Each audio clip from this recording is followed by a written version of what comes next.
I'd love to know, maybe we'll have time this evening. I'd love to know what, maybe I'll just ask one or two of you, what attracted you to this subject matter, to this topic? And I'm going to choose someone I don't know. And that would be, is that Diane? LMT2 Diane? Oh, yeah, sorry. I I- don't, have we met before? No, no, we Okay. haven't. What is it that attracted you to this topic? Well, I really like anything that Lisa does, and I know you've been working with her a lot, and the Tree of Life is not something I'm not familiar with. I'm familiar with the Tarot, and it just seemed really interesting to transfer what I know with energy medicine and, the various things that you study to that Tree of Life and see how it overlays. Okay. Well, the tree of life, as we're going to see, represents your true immortal self. Mm. That as you learn to identify with that self, um, you find that your passages through, oh, I'm going to change my name here. Yeah. So Bob Lancer. You'll find that your passages through life's changes, life's challenges, become much easier, including the ultimate change that we go through when we depart from our physical incarnation. And anybody who does have a copy of the Kabbalah Tree of Life, if you have a set of my Kabbalah cards, you just have this out, or we have an image here, but I don't have any images up on the screen. If anybody wants it, if you want to take a screenshot, well, that's pretty elaborate, Lisa Campion. If anybody wants to take a screenshot of this or takes a shot of this, a photo of this with their phone, if you'd like to do that, now would be a good time to do that. If you want to have an image before you, if you have your phone handy and you want to take a picture of this picture, you can have it up. Is anybody going to do that? Do I need to leave it up for a little bit? Okay. This is the Kabbalah Tree of Life diagram. The Kabbalah is the esoteric, ageless wisdom teaching that came through the Jewish community, but it essentially connects to the wisdom, the mystical wisdom at the core of all the mystical traditions we find throughout the world. And it's the 10 divine, the 10 aspects of your divine nature. Now, as we go through this class tonight, I want you to feel free to ask questions at any time. And if anybody has any kind of religious beliefs, we're going to be looking at two biblical stories from their metaphorical, from a metaphorical vantage point, not from a historical vantage point.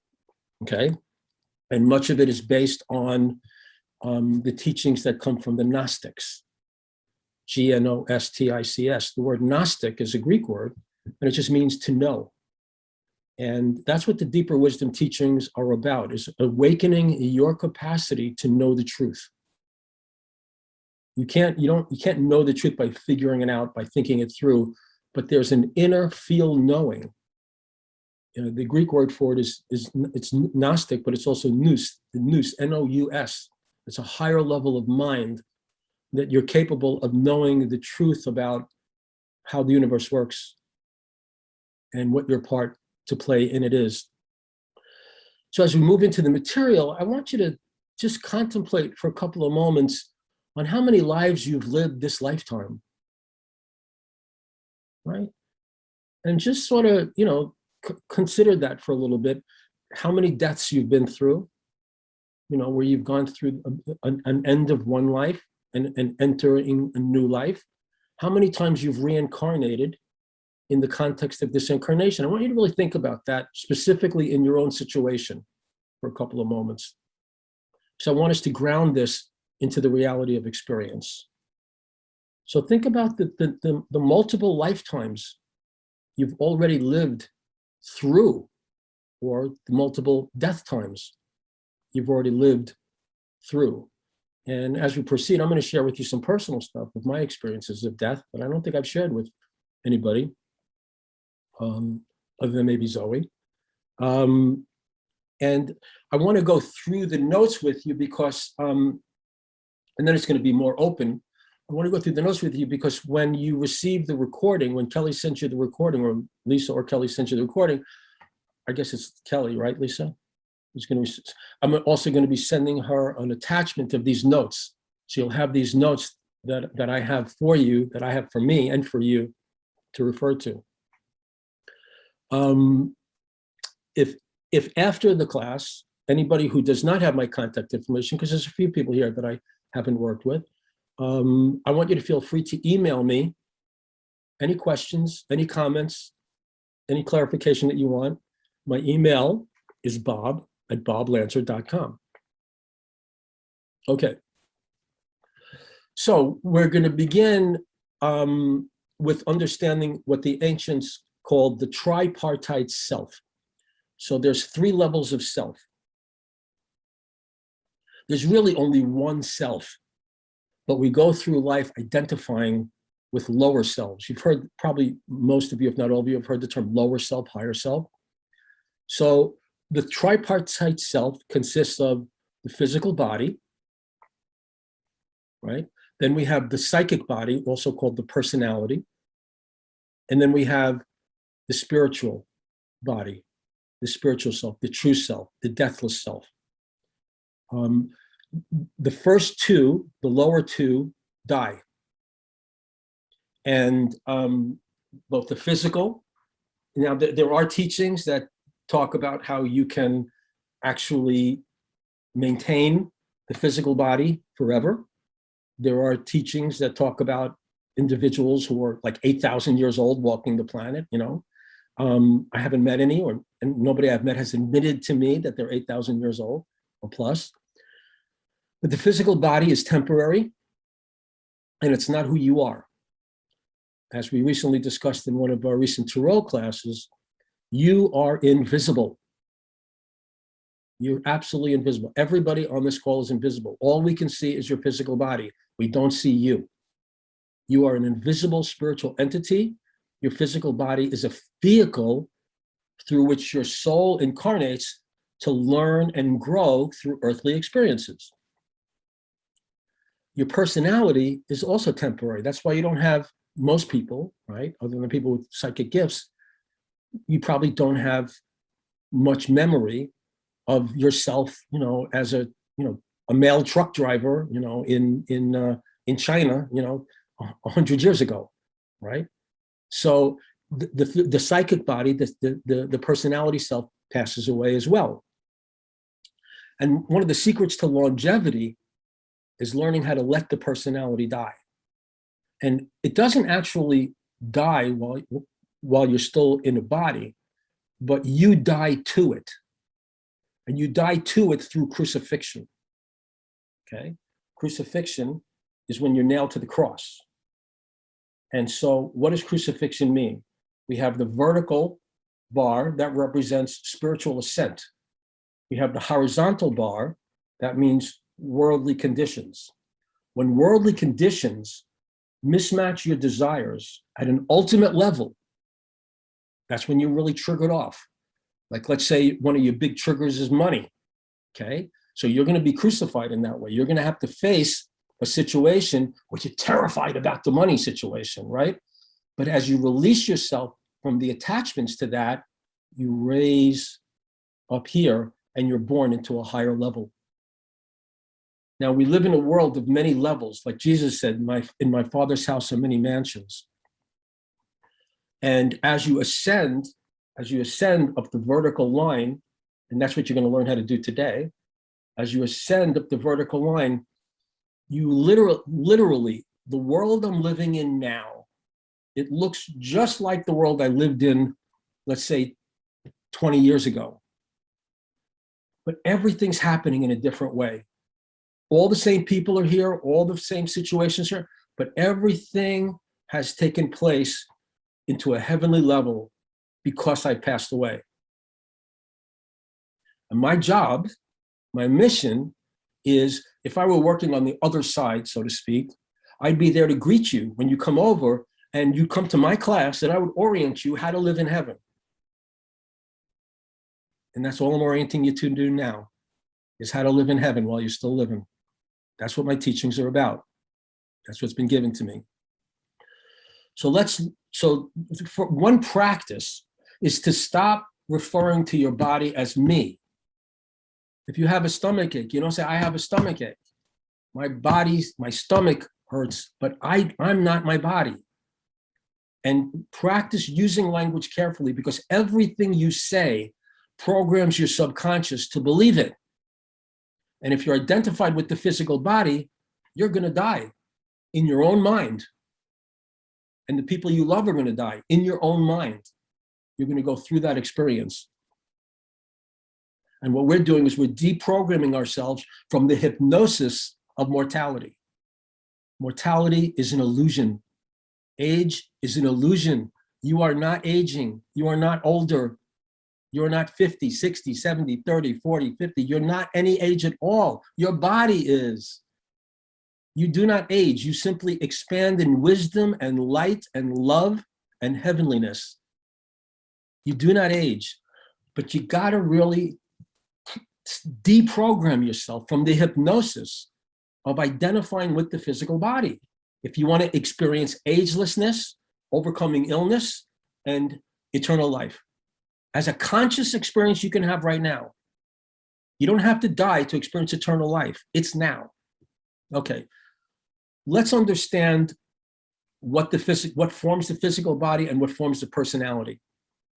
So you have the tripartite self, you have physical body, personality, spiritual body. So the personality begins to be formed like when you have an infant or a child under the age of 3 with identification with the body. It's an automatic hypnotic programming process where the child thinks the body is me. And then if you're raised around parents who are identified with the body, they also identify the body as me, right? One of perhaps the most heartrending experience an adult can go through is, quote unquote, losing a child, right? But it's only heart-wrenching to the degree that you're identified with the body, because you can live in the presence of that child's energy and consciousness and soul forever, right? There doesn't have to be a separation. I've experienced that. And I live with that soul every day. There's no separation. So the personality begins its formation of identification with the physical body early on in the first 6 years of life. Also, the personality, your values, your desires, your likes, your dislikes, all of that was formed through identification with the psychological patterns you were surrounded by. A simple way of putting that is children become, under the age of 6, children become who they spend time with, right? And that's where all of your problems have occurred. The purpose of incarnation is we incarnate into a family designed to mess us up, and then we go onto the spiritual path to unmess ourselves. And the third aspect of the personality, so the first aspect of the personality, the most immature aspect of the personality, is identification with the physical body. That if I want it, I have to have it. If it's going to satisfy a desire, it's right. If it doesn't satisfy my physical desire, it's bad. The second is identification with the patterns. If you look at your anger patterns, if you look at your fear patterns, your insecurities, if you look at your beliefs around making a living, for example, many of us were raised with the belief that you have to work hard to make a good living. It's complete bullshit. You have to work hard to have a nervous breakdown. You have to work hard to get depressed. When you work in joy and peace and love, you can find that you live in a tremendous abundance and enjoy every second of the way. We're going to get back to that toward the end of this, but later on. And so we have identification with the physical body. We have identification with the psychological patterns of our parents that we take on. And we have emotional dependency on the outer world.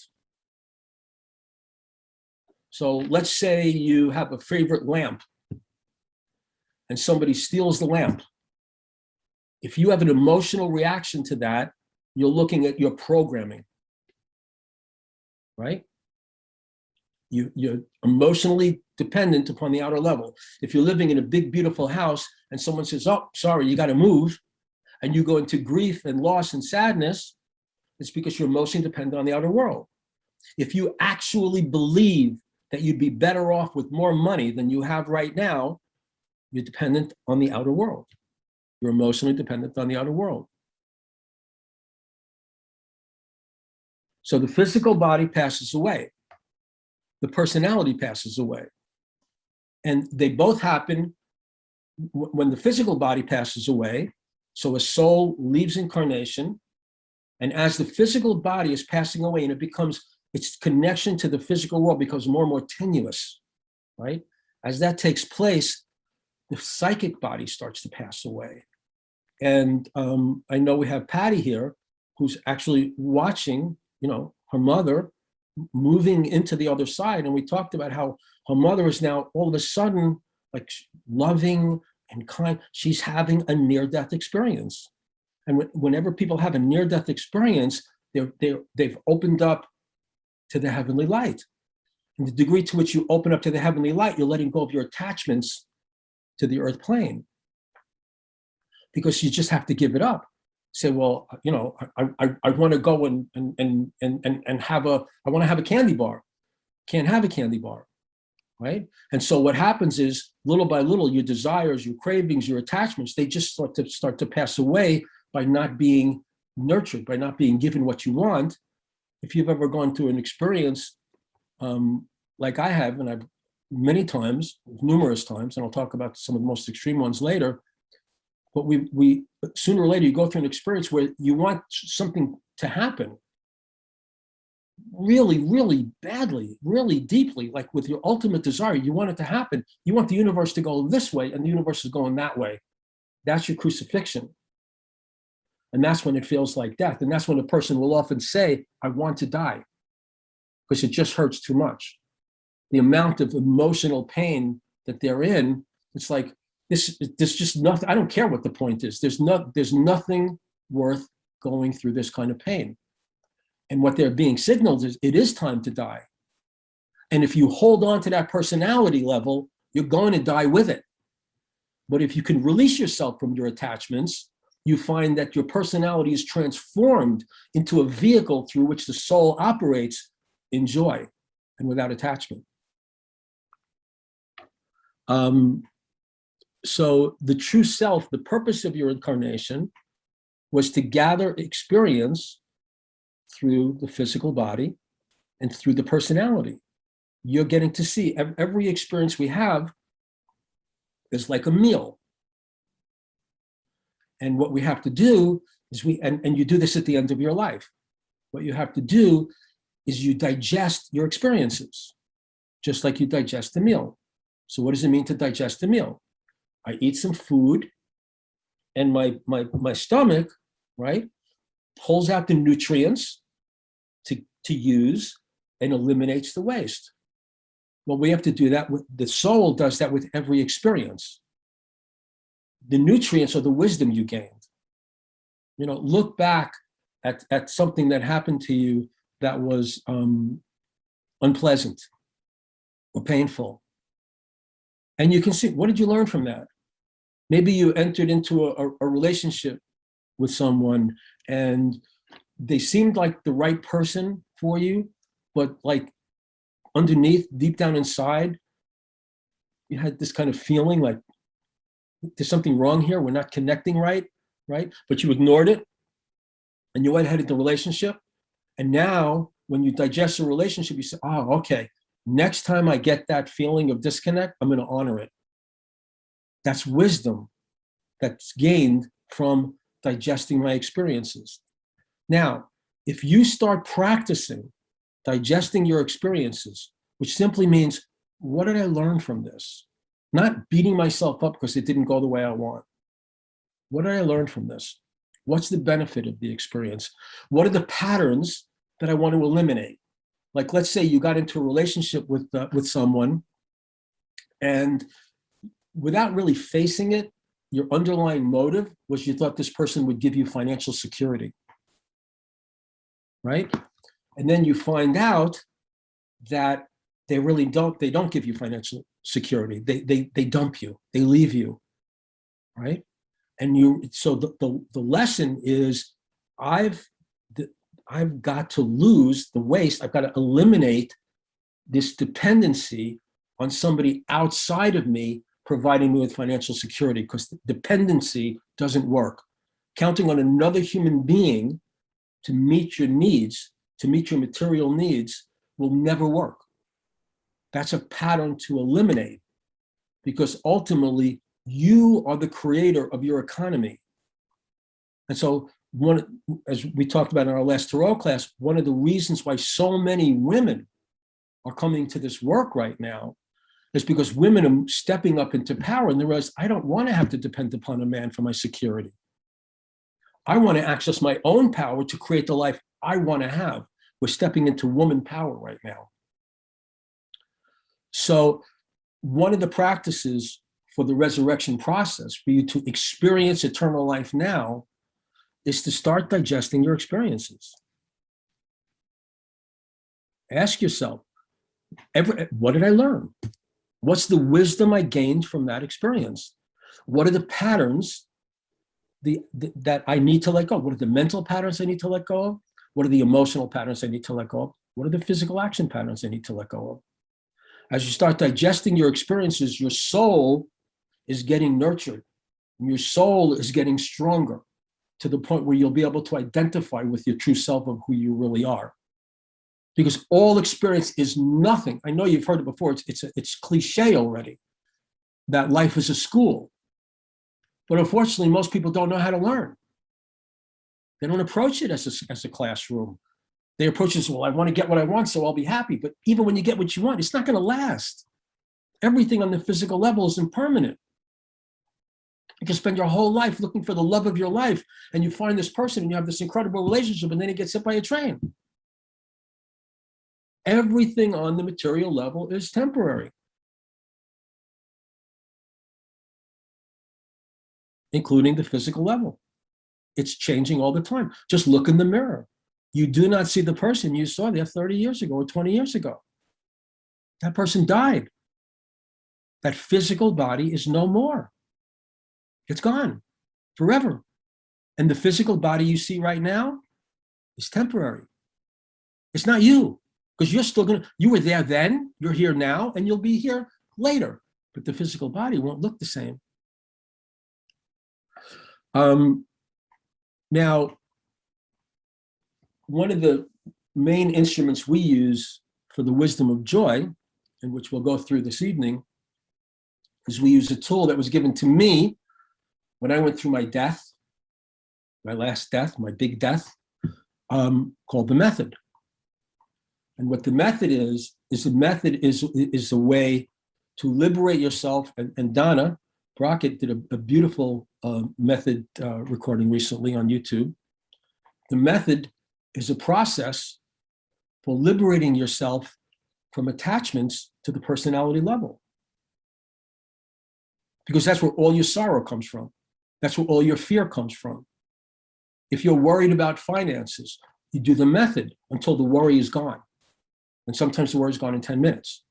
And what you've just done is you've disidentified with the personality level. And the soul has just taken a step up into your life. And you're living as an immortal being more and more. Each time you do the method, instead of trying to solve if you're insecure about money, what do most people try to do? They try to make more money. What do? We liberate ourselves from the fear of not having enough. And when we liberate ourselves from the fear of not having enough, our energy steps up, our manifestation steps up, and our abundance steps up. And even if the abundance doesn't show up physically, it doesn't matter. You're at peace. You're secure. That's abundance, when money's not an issue anymore.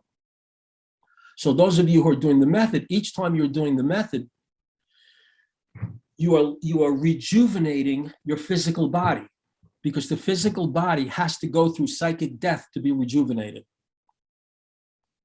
We have to allow the personality, our attachment to the personality, to die for the body to be rejuvenated, to live an ageless life. I'm going to get more into that as we progress. But the main thing I want you to start to practice now, going forward, at least for the next month, just to see how it impacts you, is deliberately digest your experiences of years ago, your experiences of minutes ago, your experiences of the day. What did I learn? What do I need to eliminate? Okay. The more you release from identification and attachment to your personal self, your personal values. For example, a personal value would be you see somebody in a nicer car than you have, and you feel some envy or you feel some disappointment. Anytime you're relating to what's happening as less than perfect, you're experiencing a personality attachment that's inconsistent with the mission of your soul. Anytime you relate to any experience at all, on an emotional level, you're relating to it as it's less than perfect, you're falling for personality values that were programmed into you. When you're not getting what you want, and you do the method to release yourself from unhappiness about what's happening, you're passing through the crucifixion. Now, each time you go through the crucifixion, you're moving up, you're ascending up into the Christ body, the spiritual body. The word Christ comes from the Greeks. It means Christos, anointment, higher energy. The Hindus call it Kundalini, right? The fire. Like in the Bible, John the Baptist says, I come to baptize thee with water. We'll talk about what that means. But one comes after me, whose shoes I am not fit to lace, who will baptize thee with fire, right? And that's the crucifixion. So what happens is, as you release your attachment to the personality values, anything that's happening less than perfect, it's a personality value. As I release myself from that, using the method is one great tool, digesting experiences is also useful. I rise up and a higher level of energy rises up within me. That's the Christos. That's the Savior. That's the Messiah. That's the God force. That's the miracles that start happening. And you start working with this higher power that works through you instead of trying to make stuff happen with your personal effort. You literally learn the skill of turning the situation over to this higher power. Like Christ says, the Father within me doeth the work. I of myself do nothing. This is a skill that you're learning here to allow the higher power to work through you. And as you allow it, the power gets bigger and bigger and bigger. But the bigger the power gets, the more you have to liberate yourself from the limits of the personality. Because as the power gets big, it brings up, it dredges up whatever unconscious attachments you have, unconscious negative personality patterns, unhappiness, grief, fear, frustration, resentment, feelings of betrayal. All of that gunk has to come up to be released. And as you release it, more power comes through you. This is what's meant in the Bible by the virgin birth. Remember the story in the Bible is Mary was a virgin and she was impregnated by God and she gave birth to the divine being. So what is the virgin birth? The virgin birth is the virgin personality. Virgin means pure.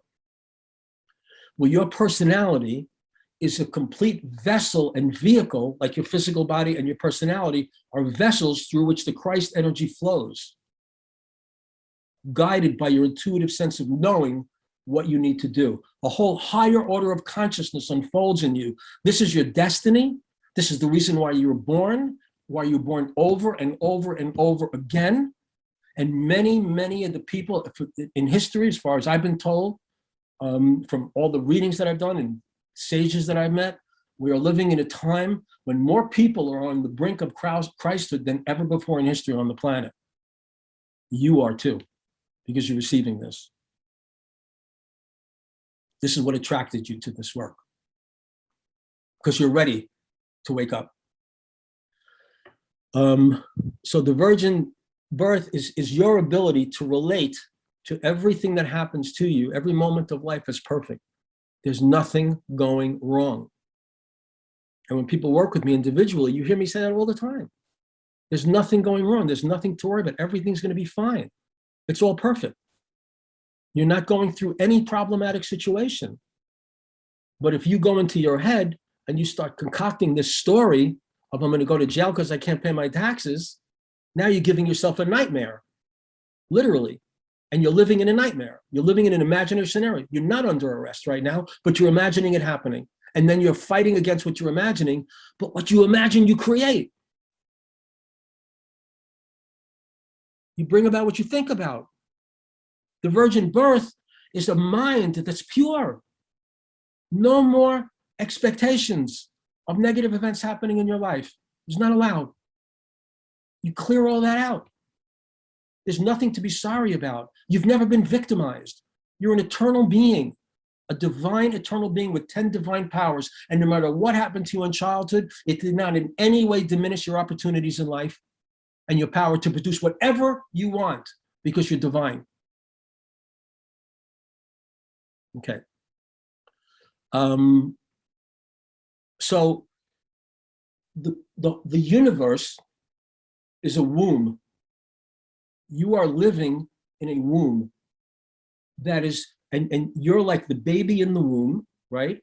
And you're going through this process through all of your experiences to give birth to the Christos, to the fulfillment of your divine potential, which is symbolized by the Kabbalah tree of life. And we're going to go into those 10 powers shortly. So relate to the physical body as, so I'm going to give the physical body some water with lemon juice in it to be responsible. It's my pet. This is my dog right here. This is my pet. This is my horse. This is the guy I ride through life with. I'm going to take good care of this guy. I'm happy when he's happy, when it's happy, right? This is my pet. This is my vehicle. So one of the ways that you honor your soul is to honor your body, right? You honor your body by eating right, by hydrating well, by getting exercise, by getting enough outdoors, enough indoors, right? Getting enough rest. Because for the soul to function as fully as possible through the body has to be in the best shape possible. And this is why you don't want to just get lazy when it comes to the physical body, because it diminishes the amount you can grow on a soul level.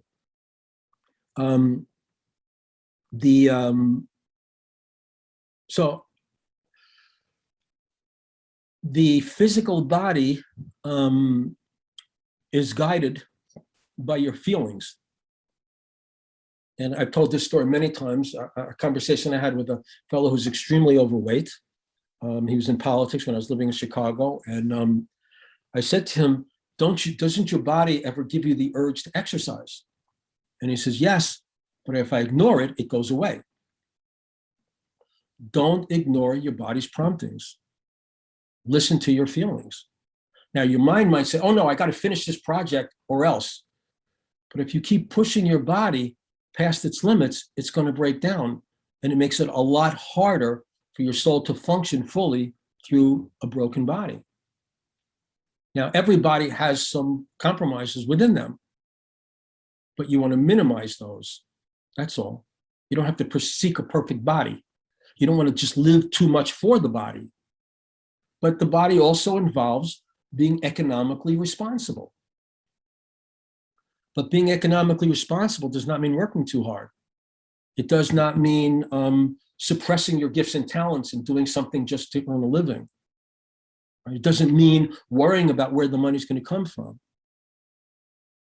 It means responsibility begins with response, ability to respond effectively, right? And so the foundation for an effective response on the physical level is always symbolized by this image. which is simply faith and trust. Like Jesus said, never worry about where your food's going to come from, your clothing's going to come from, right? Have faith. You're always going to be provided for. Now, if you think of yourself not getting provided for, if you're worrying about what's going to happen to you, you're manifesting what you're worrying about. That's not responsible. So Jesus says, give unto Caesar what Caesar's due is. So we do our taxes, we function responsibly, but we're not overloading the material level with our consciousness to the point where we're losing our joy and our balance and our happiness and our peace. It's all done, handled. The physical level's handled in a balanced way, but get in touch with your inner knowing, your feeling, your intuition. Your body is telling you what it needs. When you need rest, rest. My teacher used to call it the law, that the heaven's first, that the rhythmic alternation is heaven's first law. So in daily life, you take some action, then you take a break, then you take some action, and your body tells you when you need to take a break. You don't keep working on one thing until it's done. That's mechanical rhythm. Everybody has their own natural rhythm. Now your fears are going to come up and say, but I can't honor my natural rhythm. So-and-so expects me to do such and such. But you'll find that that's just the head talking. You can honor your physical body. And as you honor your physical body, you'll find everything works out. And if anybody's having specific challenges in any of these areas, I'll be happy to talk to you about it. Now, the physical body requires spiritual nourishment. Okay, so there's a connection between the three selves, the physical body, the psychic body, and the spiritual body. There's a connection between them. The purpose of your physical body is for your soul to be able to work through it. But some people, my teacher used to call them stones. They're so identified with the material level, they're completely cut off from any kind of soul nourishment, soul nurturing. You, on the other hand, came here because you're hungry. Like it says in the Bible, man does not live by bread alone. You're hungry for spiritual nourishment. You're hungry for the light. You can feel that hunger. It inspires you. It picks you up. It connects your soul to your body. It vivifies the body with your soul. So one of the causes of premature death is someone who's not giving the soul its due. Because of the programming in childhood, they're dealing with a closed mind. And then the lesson they learn from this lifetime is what my brother-in-law learned. He was 50 years old, and he had 2 weeks before he was going to retire as a school teacher in New York, in Long Island. And him and my sister had been looking forward to his retirement for a long time. He was going to be retiring at that time, which was almost 30 years ago. He was going to retire with $90,000 pension and full benefits for him and his wife for life. He was a wonderful person, but there was no spiritual openness. And out of nowhere, at the age of 50, he got lung cancer and he died 2 weeks before his retirement. Now, here's an interesting thing. So, and I could see it coming because he was so closed off spiritually. He was just like a meat wagon. He was into cooking, and he was a Taurus, and he was just into all the physical level was everything to him. He was a very nice person, very kind and sweet, but there was no openness to spiritual growth and different dimensions and higher purposes to living. None of that was open to him. He was closed off to it. And you know what his last words were? I don't want to die. And that was when they put him on the ventilator, and he died. And here's an interesting coincidence that happened just this last, when was it that I saw Richard? So was it Friday, Saturday? Yeah. His son, my nephew, is now 48 years old. And he's been working on Wall Street for 27 years. His goal, his goal always was to be rich. His name is Rich, and all he wanted to do was to be rich. And he was a multimillionaire by the age of 22 or 23. He went right from college to Goldman Sachs. And he was like his dad, closed spiritually. Just make more money. Just make more money. The more money you have, the more fun you're going to have. Just make more money. That's what it's all about. So, some people might retire at the age of 23 if they have $3 million. But he just kept going and kept going and kept going. And so he happened to be in Atlanta over the weekend, and we had a bite together. And he starts talking to me about his desire for inner peace. Whether he knows it or not, he learned from his dad. He's starting to finally open up at the age of 48, 2 years before his dad died. Because he said he's so filled with stress. While we were eating, he was probably texting 50 different people. He has like 17,000 emails he has to respond to. He can't stop. He became a money-making machine. He's on CNBC all the time. He's very up there in the financial world. But he realized, I can't stop. I'm so filled with stress. So now he's taking meditation. He's doing acupuncture. He's working out at the gym. He's doing all these things. And there's an openness. He's asking me for my advice. Before, he would completely mock me, right? You say Lancer, answer, underpantser.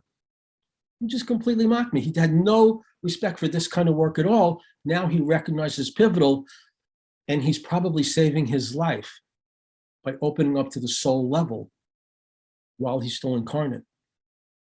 Because he could sense that the end is near. And hopefully, he's waking up in time. So feeding your soul is just as important as feeding your body for health, for longevity, for quality of life. He was telling me he comes home on Friday nights and all he does is yell at his kids. He said, this is no way to live. It's all the money that everybody wants. Everybody thinks, oh, if I was in that financial situation, boy, would I be lucky. There's two ends to every stick. There's always a flip side. So one of the sayings, one of the Lancer's answers we have is feed your soul and your soul will feed you. If you're getting too hung up on the material level, too hung up on physical beauty, physical health, physical wealth, if you're getting too hung up on that, it has diminishing return. You can't just live a life of perspiration. You've got to live a life of inspiration. It's got to be balanced. If you're working and you suddenly feel this emptiness in your soul and something says, stay home today, meditate, read, and take a walk in the garden, do it. You'll find that your level of vibration raises. And as your level of vibration raises, your manifestations raise. Whereas if you don't do it and you just keep working hard, your vibration is going down, the levels of manifestation go down. So you've got to be willing to let go of the material world to enter the spiritual dimension while you're still living. Now, we're going to talk about Passover.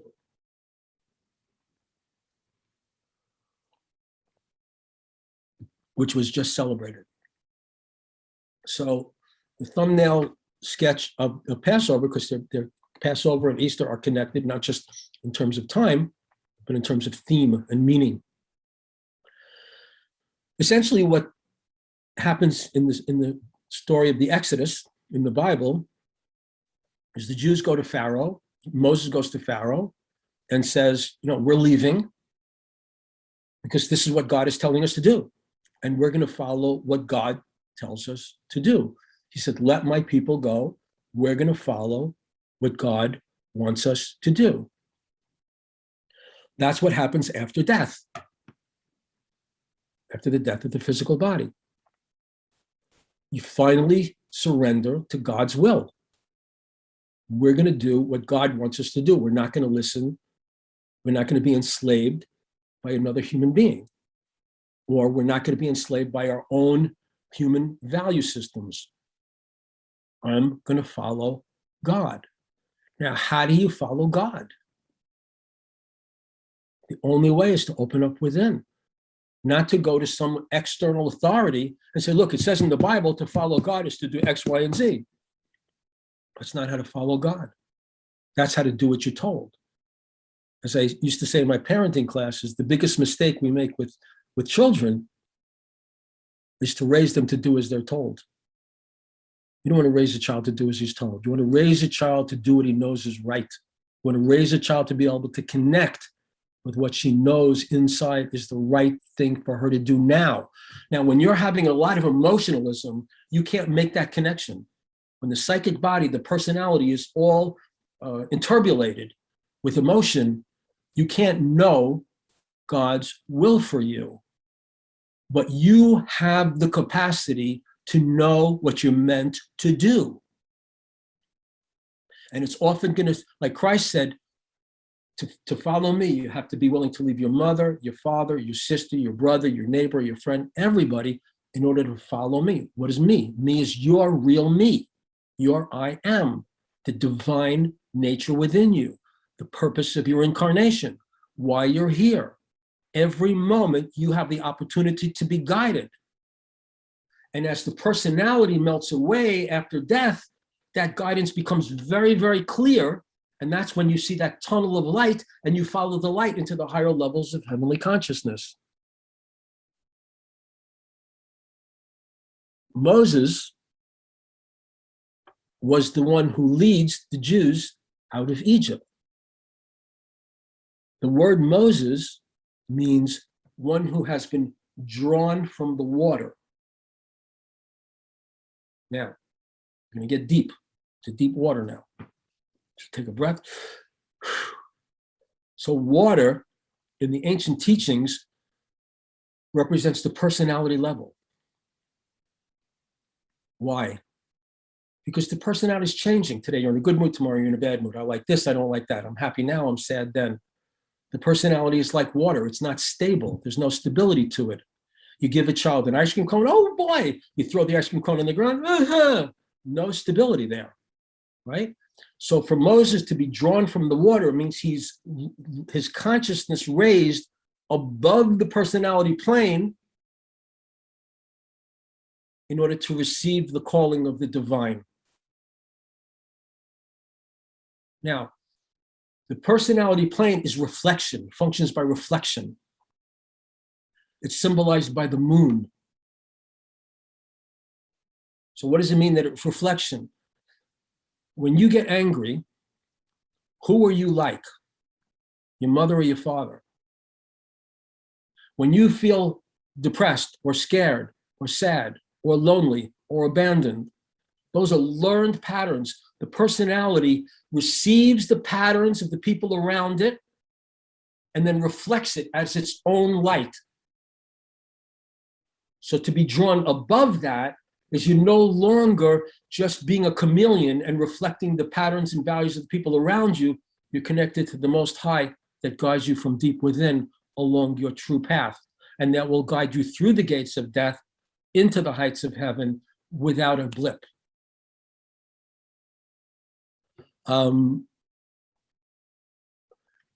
As you rise above the psychic plane, and by psychic plane, I don't mean the psychic powers. The psychic plane, I mean the personality level, the psyche, the psychological level.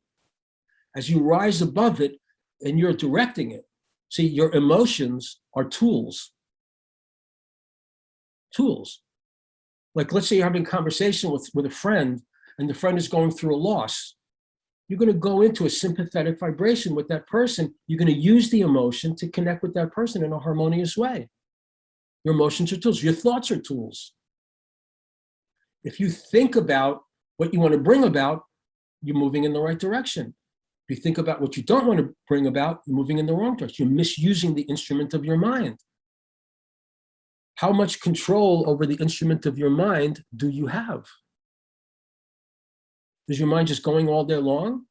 Is your mind, how many times a day do you think about something that makes you feel bad? Right? So as you work on this mastery, you're emerging from the psychic plane, and then you can receive the calling of the divine.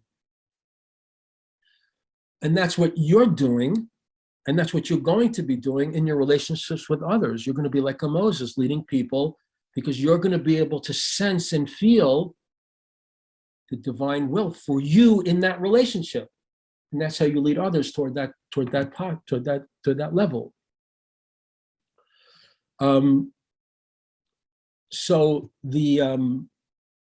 all the miracles that take place in the Exodus, like manna, food just coming from heaven to feed them, the parting of the Red Sea.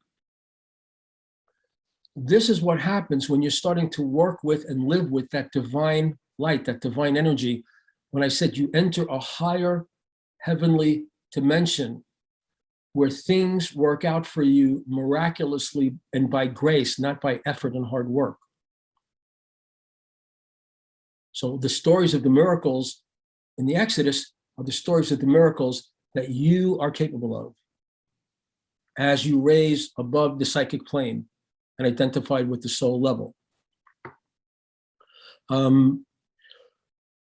Let's look at how the symbology of the cross relates to this. So the first stage of working with the cross, and you'll see it in this symbol here, you see what's called the equal. See how these three beings, mother, father, child, raising out of coffins, and you see this cross here. That's not the cross of the crucifixion, though. That's called the equal arm cross. And what it represents is balance.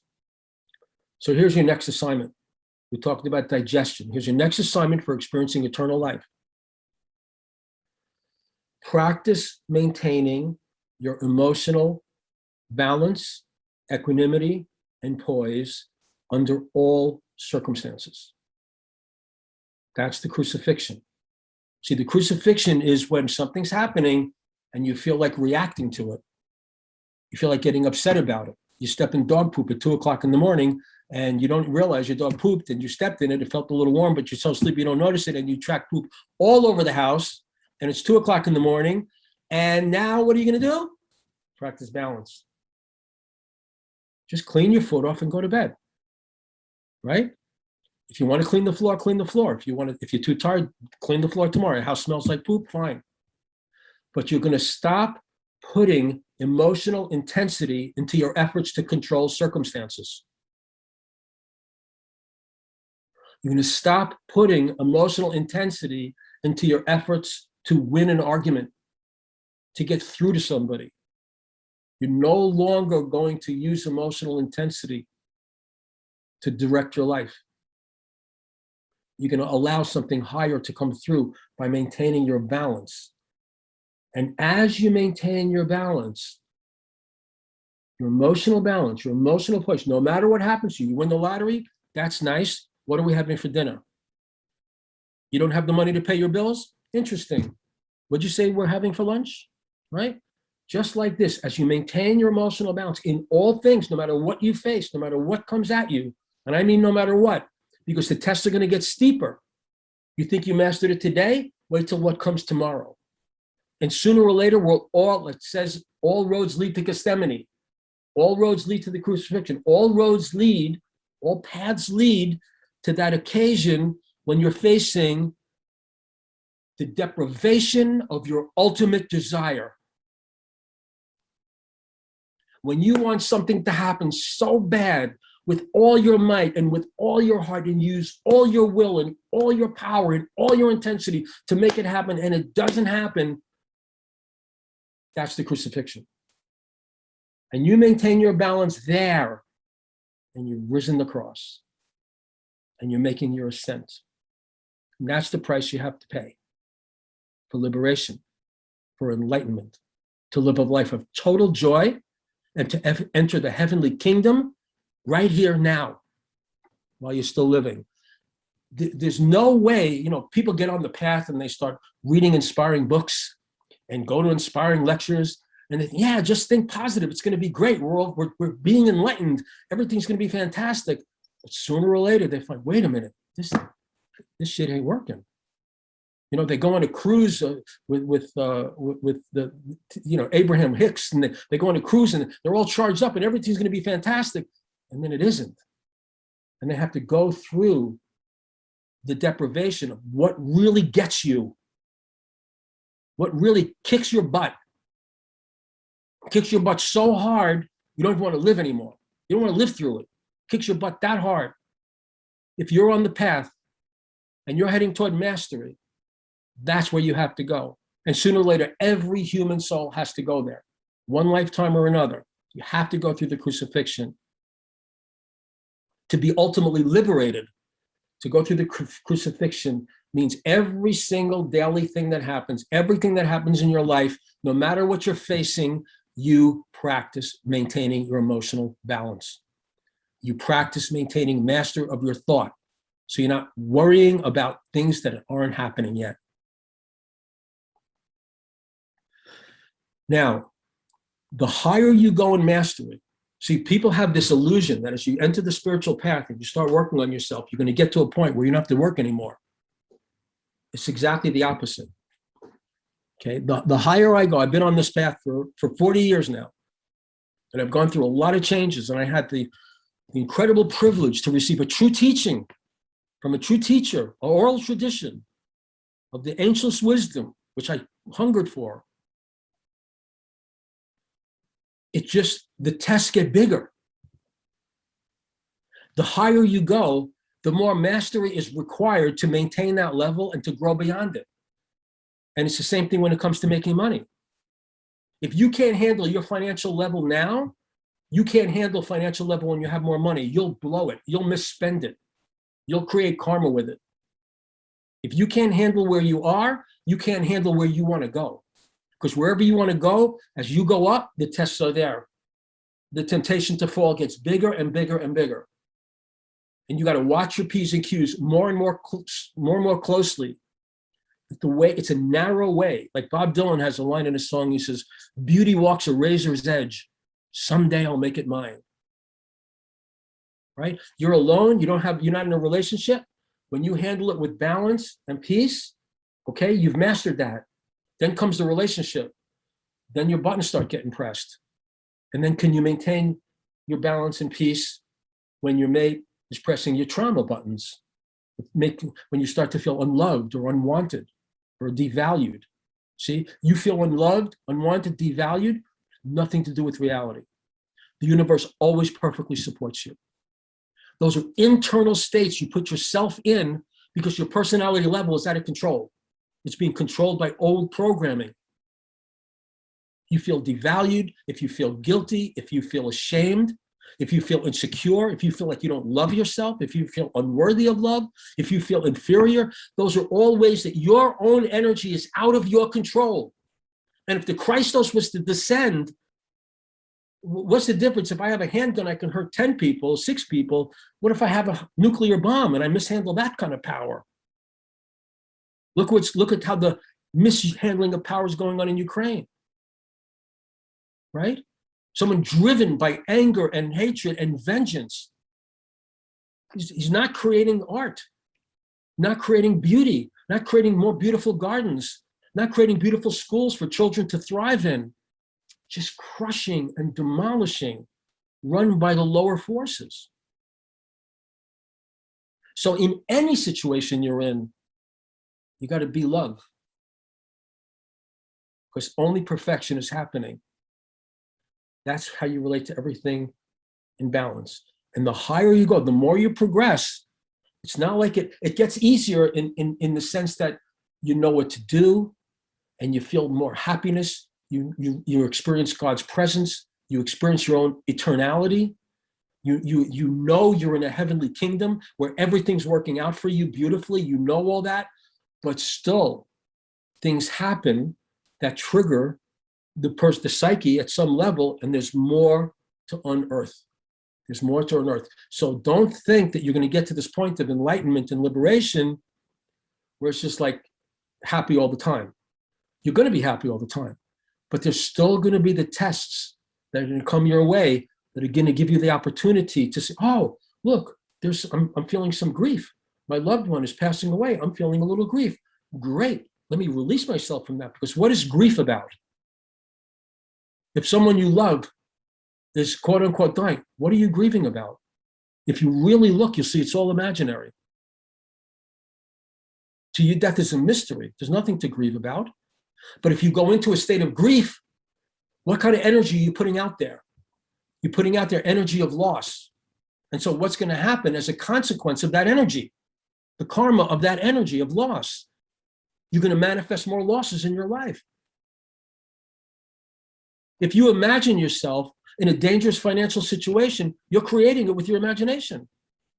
I don't care what your bank account says. It's how you feel and how you think that determines what's going to happen to you. And if you don't have perfect faith and you work on it, you release it with the method, you practice maintaining your balance, you recognize I'm on the path of mastery. This is a great opportunity for me. Other people, when they go through some kind of a loss, is, oh, that's terrible. You go through a loss, you say, this is great. This gives me the chance to see how I react to it. So I can lose any reaction that says this isn't perfect. That's how you ascend through the crucifixion. So the higher you go, the more mastery of your creative forces is required for you to stay where you are and to go even higher. Let's say you're an aspiring spiritual teacher, right? Having students is more challenging than not having students. Let's say you have 6 students and you want to have 26 students. 26 students is more challenging than 6 students, right? Let's say you want to have 1 million people reading your book and you're touching 1 million people in your life. There's challenge with that. It's easy to lose your balance. Oh, I hope they like me. What do I have to write? What do I have to do for them? But to follow the Exodus, to follow the divine will, requires complete inner stability. And that becomes your only guiding force. Not, oh, I hope I get this, I hope I get that. It doesn't matter what I get. It's how do I handle this? Misalignment of the personality with the true self and the cosmic process steals joy and causes accidents, aging, and illness and death. So what does misalignment of the personality with the true self and the cosmic process mean? Very basic terms. Now, this is all real. You're on the path, when you're on the heavenly path, you're on the path of getting everything you want, but you're going to have to follow God's will through it. You can't get attached. Every time you get attached, you go through crucifixion, you do the release work, and then you go to the next level. So misalignment means that I am having an emotional reaction to what is happening. Someone gives me a compliment, whee! Someone says to me that they never liked me anyway, ugh. Right? That's misalignment with what's happening. To be in a state of alignment is to be in a state of balance, peace, joy, harmony in the now. That's alignment, right? Anything that takes me out of that, positive or negative, puts me into misalignment. Misalignment of the personality with the true self produces problems on the physical level. So when you stay in alignment, in the face of problems, the problems clear up.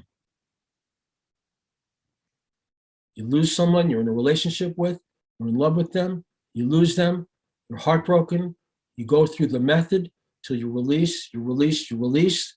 Then you see all the old thoughts coming in. I'm going to be alone for the rest of my life. I'm not pretty enough. I'm not young enough. I'm not smart enough. I'm not this enough. And it's all imaginary. That's misalignment.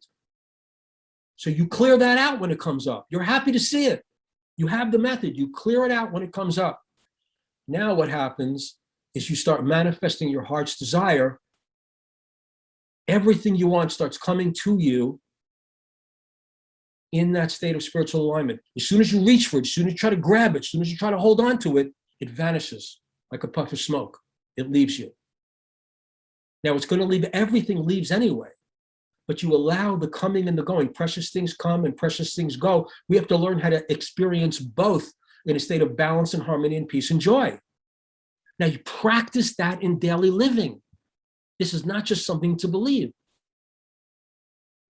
Practice it in daily living. Practice maintaining your harmony, your peace, your composure, whether something you like happens or something you don't like happens.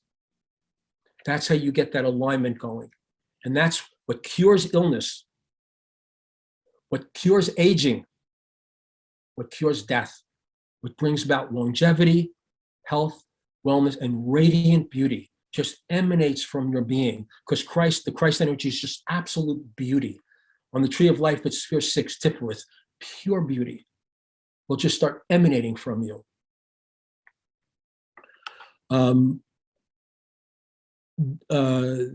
So as you align your personality with the growth of the Christos and the motion of the cosmic process, you experience higher, more heavenly levels of order, wellness, vitality, youthfulness, and longevity. as you align your personality with the growth of the Christos. So the growth of the Christos, that's the emergence of your soul. That's the embodiment, the growth, the expansion of your soul energy. The energy you pick up from me is spiritual energy. It's spiritual energy because I feed my soul all the time, all day long. That's all I'm interested in. I'm not saying you should be that way, but that's where I'm at. And you'll know more about me soon when I share some personal stuff with you. So as you align your personality with the growth of the Christos, that's staying balanced in all things and attuning to the divine will within you for what you're supposed to do in any given time, you experience higher heavenly levels. Your life transforms. It looks the same, but everything's operating at a higher level for you. You can walk through the day with more happiness and joy. And those of you who work with me individually for particularly for a long time, like Lisa and Patty, right? Who have been with me probably the longest of everybody on the call. Maybe, I'm not sure about Flo, but certainly Lisa and Patty have been with me the longest. You know what I'm talking about. You've experienced it. You can see, if you've known Lisa over the years, you've seen how radiant she's become. She's just like walking on air. And Patty understands the whole thing.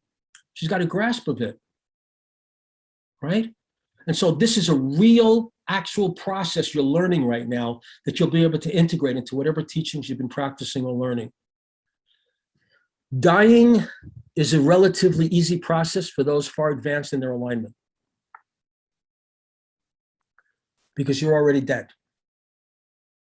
You're already dead in the sense that you're no longer attached to what happens on the physical plane.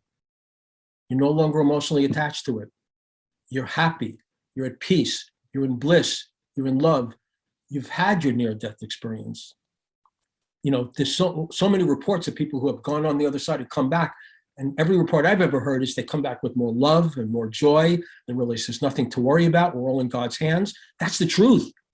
This is a perfect system. You have nothing to worry about. Your body may go through pain. Your psyche may go through pain, but the true self is fine. And as you release your identification with the lower levels, the higher level just opens up. And that's the true path of manifestation. It's not just using visualization to get what you want. It's rising to a higher plane of vibration where everything you want manifests spontaneously. And it manifests in a way that is in beauty and harmony and joy, rather than just getting a thing to happen and finding out all the problems that come with it when it does. So now I'm gonna talk personal, but before I do, I want to practice some rhythmic alternation now. I've been pouring forth. Now I want to receive. And I want you to just, what is it that you want to know? What questions do you have about what you've heard so far? What specific questions do you have regarding your own personal situation? What's your question? What's your comment? And we'll start with Lisa Tancredi. I love to, do I pronounce your last name correctly, Lisa? It's Tancredi. Yeah. Yeah. Yeah. Lisa T is easy too. That's the way to do it. When I was younger, I couldn't pronounce it either. It took me a long time. So thoughts or questions about this so far? I actually have a lot more questions. And I think the question that I have right now that keeps coming up to my mind is speech. Like, how to sort of interact in this world, how to have a conversation. Like I've just been noticing myself coming up, and I when I meet, like when I'm by myself, I can be very good about maintaining calm. Like I really can know, like if things go off, I can go back and do the method. But then when I'm with other people and I'm interacting, I notice that my speech, I just sort of, I'm still going back to my old speech patterns, and I don't even know what they are, to tell you the truth. I'm just saying, I'm not sure this really works for me anymore, is what I'm noticing. That's the death process. That's when you recognize your personality patterns are obsolete. They're not working for you. Yeah, I don't know what to do next. Right. And that's, Just- and that's what this card represents, ah, right? yeah, That's when you don't know what to do next. When you don't know what to do, just pay attention. yeah. Okay. That sounds good. I can do that. Okay. Go further. And Donna, your questions, comments? No, I just like to I love Lisa's insight, and also I have the same issue where I sometimes I don't even know what to say because when you used to say, I hope this, I'm looking forward to this, Joan and I were talking and we were just kind of sometimes you don't even know the words to say anymore or the text to write anymore because you're like, I don't want to be that, I don't want to say that anymore, but I don't know what to say because that's what people are used to saying. Like, I'm looking forward to seeing you. I hope you're doing well. I hope you're feeling better. But Right. that doesn't work anymore. So All the old automatic patterns. So what you're Yeah. doing is you're in the process of reincarnating. And you're reincarnating, you're finding your way. And this is the beginning stage of finding your way into the higher heavenly planes. You're a newborn. That's what you are. You're a newborn in the higher heavenly planes. Once you get into that place where I don't know, that if you study the dialogues of Plato, which I highly recommend, all Socrates was about was showing people that they don't know what they think they know. And when you realize you don't know, that's the first awakening. And then it's about starting to reframe and repackage and retool yourself to be able to function at a more conscious, constructive level in all conversation, to use your speech rightly rather than using your speech in a way that's self-defeating. It's mastering the powers. So you just did an early level, just pay attention. Okay. And how about Rachel? Hey, Bob. So when you, one of the things that came up when you first started talking, it reminded me, so my dad passed away almost a year ago to where we're at right now. And he was having a lot of strokes beforehand. And then there was a point where he started just talking to me about deep spiritual things that he had never spoken about before.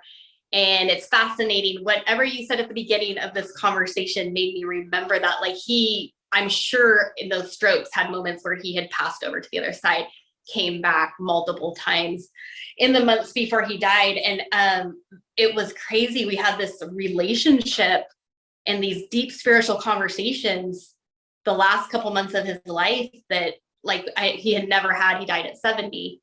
And so that's kind of reminding me of kind of the process that you're talking about, that we can do that now. Okay, And, well, now I have to call on Patty. And Patty, I'd like you to comment on what Rachel just said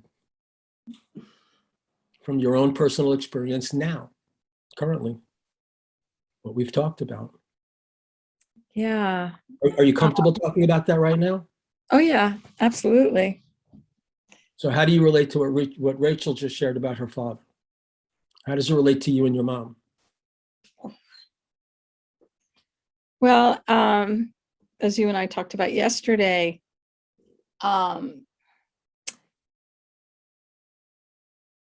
it's interesting to see all the transformations that my mom is going through. She's 102, and she is steadily declining. But there are periods. Wait. Her body. Her body is her. I'm sorry. Yes. Thank you, Bob. That's why I'm paid the big bucks. Yes, that's right. So yes, so her body is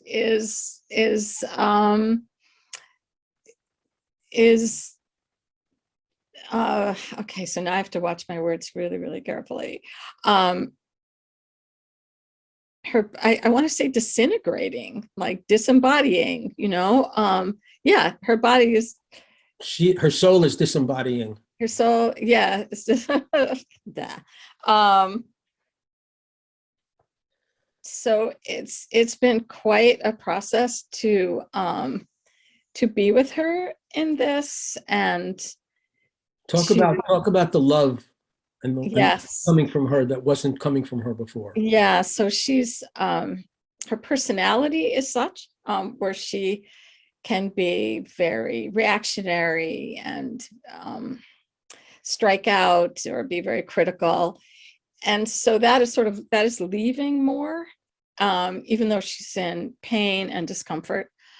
And what is happening is that I see her holding the hands of her aides and saying how much she loves them. And to see the aides respond to her, it's just the most beautiful thing. And also, as I told Bob, like I sit by her bed and I hold her hand and I just sort of whisper to her, like that I'm there for her and how much I love her. And I can just hear her and feel her. And, I know that both of our hearts are opening and that there is this reciprocal feeling of love. And you're connected to the higher heavenly planes as she's connecting to the higher heavenly yeah, planes. You're connecting to the heavenly light. Let me move on because I want to make sure I get this in. Thank you, Liz. Thank you so much. sure. I know these are not easy things to talk about, especially when you want to try to talk in a constructive manner, in a conscious, constructive manner. It's literally learning to speak again. It's like a baby learning to talk. Yeah. You're relearning all your old patterns. The method has gotten you to let go of the automatic patterns that used to run you, and now you're operating from more conscious choice. Have you ever gone to an event, to someone's home, and you went to it was everybody there was family, and you were the only stranger? You ever had that? Gone to somebody's home for dinner, let's say, and it was a family gathering. Maybe you were invited, you were alone, and you went there for Thanksgiving, and the whole family was there, and you. That was my experience growing up. I was a stranger in a family. Right? I came in at a high spiritual level, asking for wisdom. At the age of 3, I had my first awakening experience. It happened in response to my father slapping me in the face when I was being rambunctious. And all of a sudden it hit me. And I realized, I don't know how to live. I don't know what I'm supposed to do. I'm completely lost. I need wisdom. I need to learn how to live. And I began looking at the age of 3 for Plato. So it's my belief that I had a Greek incarnation where I studied with Plato. I don't know if it's true or not. I have to consult with Lisa on that. But I was looking for Plato. And I was looking high and low for wisdom, couldn't find it anywhere. I was getting more and more depressed and more despondent and more suicidal, until I got to a point, and I have shared part of this with some of you, when I was 20 years old. And I was really, really desperate. I really felt like I was at the end of my rope. And I uttered a prayer. Really, it came up from the deepest level of my being.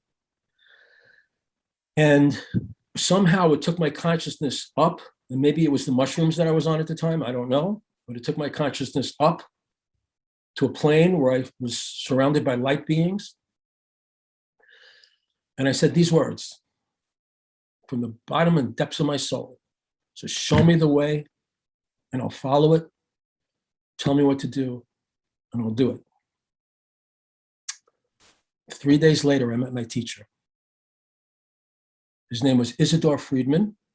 I love his name. Think about it. Is-a-door Friedman. He only worked with a small group of students.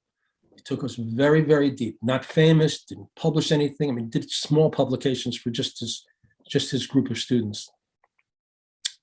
I was working as a lifeguard at the beach at the time. He was reading a book called The Keys to the Kingdom. I just asked him, what are the keys to the kingdom? And he proceeded to tell me. And everything I'm teaching you right now, everything I'm sharing with you right now, this whole understanding of the universe and the cosmos and our life experience, he started to share with me. And that was when I discovered the light that I was hungry for. And my hunger for the light was so much that I couldn't live without it. I had to study everything I could about this inner work, the spiritual traditions. I couldn't live without it, literally. The light just fed my soul. My soul, I was about to die from a lack of wisdom, but I got the connection, and the wisdom started coming into me. And I studied with him for 7 years, and then had this totally life-transforming experience through Kabbalah, where I saw how the universe worked, and I saw how to work with it. I still had a lot of experience I needed to do, but by the age of 27, I was doing full-time what I'm doing now. This is all I've really ever done. It's my gift, it's my talent, it's my need. I have to study all the time. Zoe will tell you, if I'm not talking to you about it, I'm talking to her about it. I'll talk to the dogs about it. You know, it's who I am, it's how I live, it's everything to me. I need the manna from heaven to survive.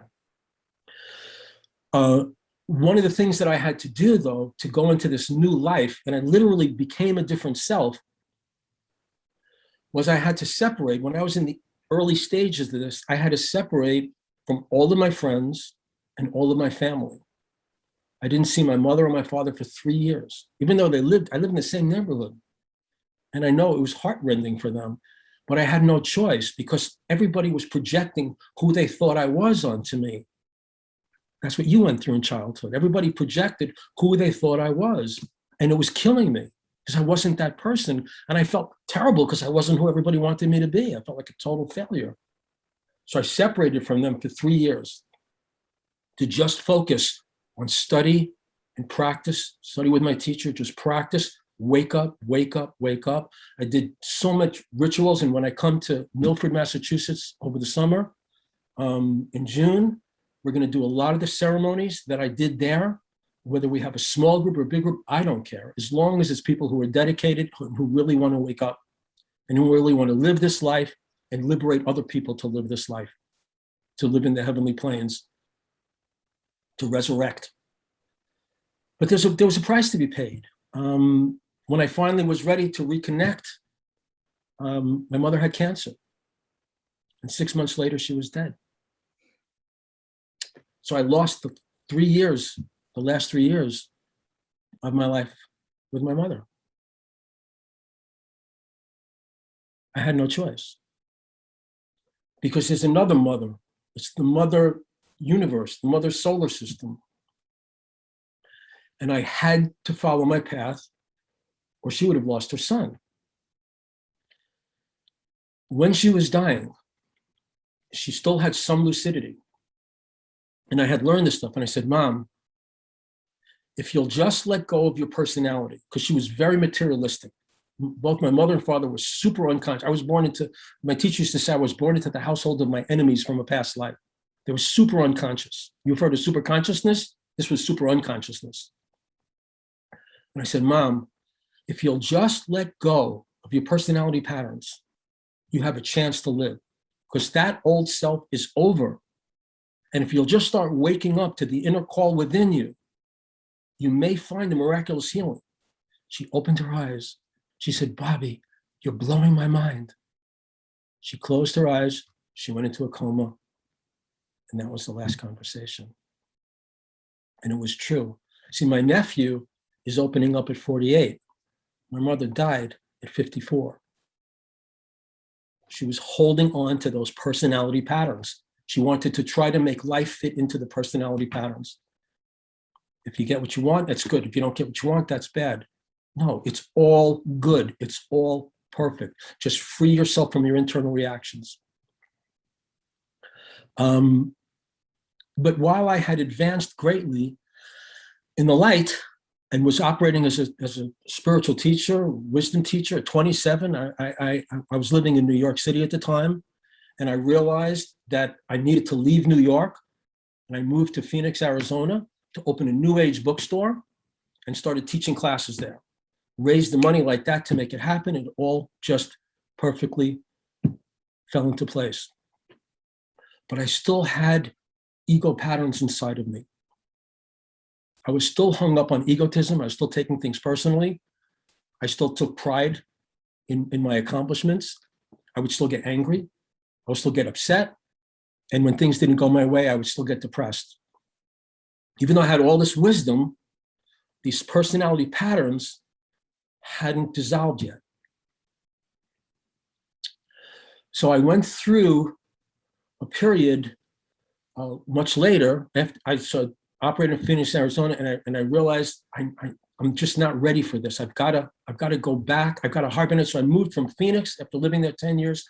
I moved to New Hampshire, into the woods, to just meditate and write and study. And then I started teaching a little bit again, but still, there was still too much egotism in there. There was still too much attachment in there. And I went through a series of difficulties. One of the things that I went through was I had a girlfriend who I was very much in love with, and she became pregnant. And she decided she didn't want to have the baby, and she aborted my child. And that was extremely traumatic for me. That was like a crucifixion. Then I met this other woman. Ironically, her name was Joy. And we had a relationship for a few years. And, it turned out that while she was seeing me, she was seeing someone else. And then, she decided to tell me that she was seeing someone else. And it was a very painful ending. And at the end of that, I actually felt like I was carrying around a corpse inside of me. Like I was the walking dead. I don't know if you've ever experienced depression to the point where you felt like you were dead. And that went on for a while, and I worked my way through that, came back, but I still hadn't cleared enough out. And then I met my previous wife, married, children, and then she decided to leave that relationship when my youngest was 4, and my oldest was 10. And that one just completely knocked me out, where I literally felt that I was dead, that I had died. Internally, I was dead. But I continued on, and then I met a man through some weird synchronicities named Arnold Patton. And Arnold taught me the method. And he guided me through the method one time. And boom, I came back to life. And I came back to life at a higher level. I resurrected. And I've been able to live free in the heavenly planes ever since. And that was about 8 or 9 years ago. And I was just working with a small group of people. And then I connected with Lisa through, I don't know how I found her, but she had me on her podcast and we connected. And I did the method with Lisa and she recognized the power of it. And everybody here, Lisa has been my Oprah. Everybody here came through Lisa. And it's interesting that so many of the sessions that I'll do, someone will say, well, I just had a session with Lisa yesterday, and this is the stuff that came up. And then I'll work with them through that. And it's like we're working together in some kind of dynamic duo manner, helping people in a powerful way.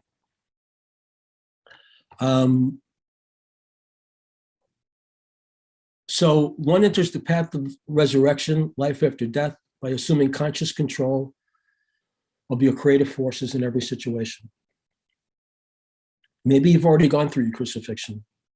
Maybe you've already gone through your death and you're ready to surrender to the universe and to what the purpose is. And now all you have to do, as far as I'm concerned, is do the method and practice the wisdom of joy, maintaining your balance in all things, and you enter the heavenly kingdom. Accept and even embrace your crucifixions using the method to set yourself free of all emotional suffering in faith. Make sure you're digesting your experiences and feeding your soul. If you need to stop working for an hour and study some spiritual text, do it. Don't deprive your soul of its food. When you feed your soul will feed you. Don't hypnotize yourself with ideas of the cessation of your life. Stop. You're not going to die. It's an illusion. You don't remember birth. You don't remember death. You're not going to die. You're never going to die. You're not old. You have no age. You're not your body. You're living forever. You're in an eternal process of awakening. You're more awake now than you've ever been in any lifetime before. And you're going to continue to awaken. You're already on the other side. It's already happened. You're here now. You're free. The last thing that I want to cover is the Kabbalah tree of life. We'll get into some other notes. Because I want to introduce you to who you really are. But before I do that, let's bridge it with questions or comments.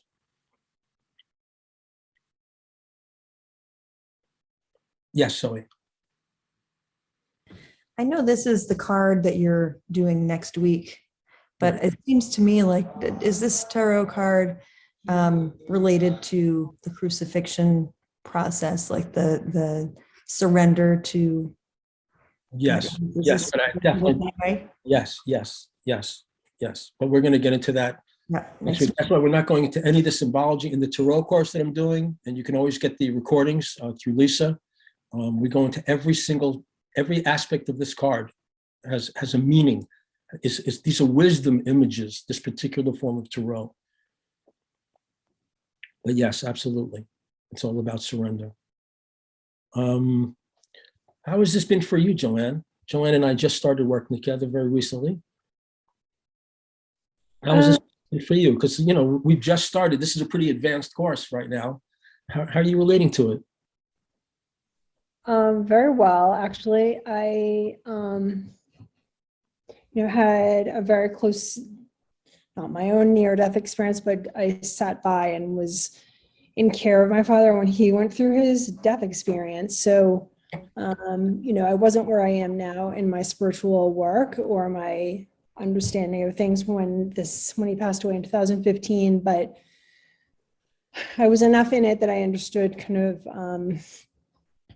not to revolve in sadness or despair around that experience, even though I would miss him physically very much. But I definitely feel and know that I'm still having an ongoing relationship with him in his spiritual sense. I definitely know that's very present for me. So I believe in that very strongly, and it's anchored with my own personal experience and all of that. I think the more I hear the repetition of what you're saying from what we've been doing in our work together and here now tonight, it's repracticing in my mind the importance of the cleanliness of the thoughts, the mind, and the nourishment of oneself spiritually. And it's, I am a consumer of knowledge, and I love to read and understand more and more and more. And so this has been great. And you're Greek. I am 100% Greek, or at least so my 23andMe tells me nearly. And Demetrius, Joanne's husband, the only other guy on our call today. How are you relating to this as a musician and a businessman and a spiritual being? How are you relating to all this? I'm resonating very highly with what you're saying. I actually find it kind of amazing. We both lived in New York and both lived in Phoenix, and I traveled for many years, and the only book I brought with me was Plato's Dialogues that I read probably. I must have read them 200 times in my own study, and it's very interesting because with me, my first death happened in Phoenix. Something we haven't gotten into in our sessions, and kind of started me in a spiritual path when I was 22, and constantly searching and thinking I was the right place, that even spiritually you would thought you're somewhere, and then you go into despair, and you're into the point of, disregarding all of it and but always still trying to look. And, what you've been saying has been just resonating with me greatly. And no, I really appreciate it. I appreciate the, the insight and just the understanding that I'm getting at this point. And I know that Joanne and I discuss this quite often, so it's become an important part of our lives. So thank you. You're welcome. It's so wonderful when a couple is working on this, and I'm also working with your children. I see Theo on there as well, another male. Right. So that's beautiful. Let's does anybody else want to make a comment before we go into the Kabbalah? So to introduce you to your true self? Okay. Raise your hand if you have a Kabbalah tree of life diagram, something that looks like this, with you to refer to. That's wonderful. Okay. So the Kabbalah tree of life is there are 10 circles, 10 spheres, right? And when you're looking at this diagram, you're looking at a schematic of your true self. It's like an X-ray. You're looking at who and what you truly are. These are the 10 divine emanations working through you. And as you activate these powers, this was when I went through my first awakening after 7 years with my teacher. I had this experience where I was up for 3 days and 3 nights, just writing, waking up through the tree of life. When I realized that God is everything, God is love, and there's never anything to worry about. The universe is your perfect system of support because you are your perfect system of support. So we're going to go through the spheres, 1, 2, 3, 4, 5, 6, 7, 8, 9, and 10. Those are your 10 divine powers. The first sphere on the top of the tree of life represents the power of will or intention.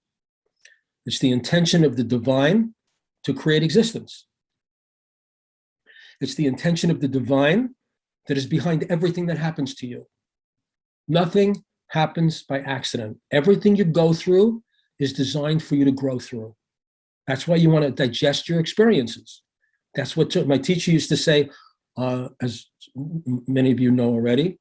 He used to quote his teacher and say, the unconscious experience is like a bald man's comb. Unconscious experience is like a bald man's comb. It's useless. Digest your experiences. Look at the past. Digest your experience. See what you learned. So the power of intention is not only God's, everything that happens to you happens for your purpose, for you to learn, for you to grow, right? It's exactly what you need. Nothing is ever going wrong. You don't have the money to pay your bills? Perfect. Deal with it this way. Deal with it. Don't make money more important than happiness. Don't try to get your security from money. It'll never come through for you. Never. You'll never have enough. Why are billionaires still trying to get more money? It'll never be enough.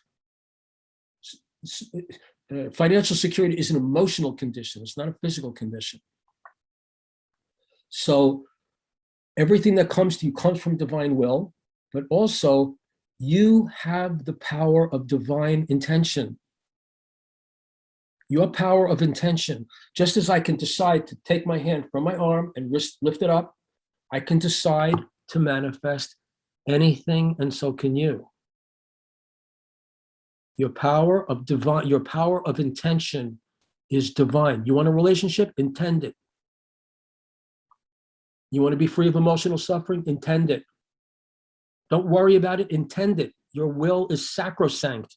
That's the will of your true self. You're connecting with your soul when you operate intentionally. Now, remember though, it's not enough to just arbitrarily will something. Okay, I will to grow 2 heads, or I will to be, second baseman for the New York Mets. No, you have to go deep down inside to know what it is worth willing, what you should will, the will of the Father. That's how the Christ operates, from the will of the Father. You're the Christ. You've got to operate from the will of the Father. So the Tarot image that goes with this, I'll show you very briefly. And all you in my Tarot class know what I'm going to do. Is this image here. You see the wand he's holding in his hand?